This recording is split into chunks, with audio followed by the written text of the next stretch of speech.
কত সুন্দর একটা ফুল বানানো যায় দেখেন।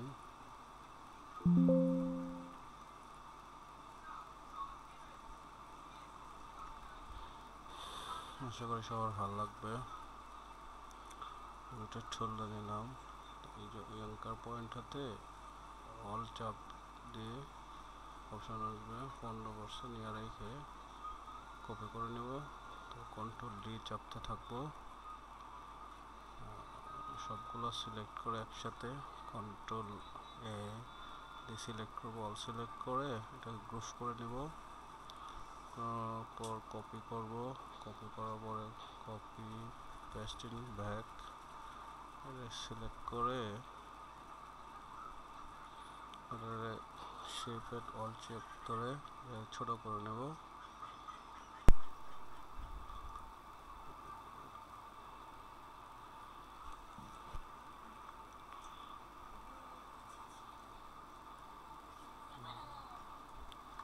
তারপর এটাকে সিলেক্ট করব, সিলেক্ট করে কালারটা চেঞ্জ করে নেব, হলুদ করে নিলাম। পরে আবার সবগুলো একসাথে সিলেক্ট করে অবজেক্টে যাব,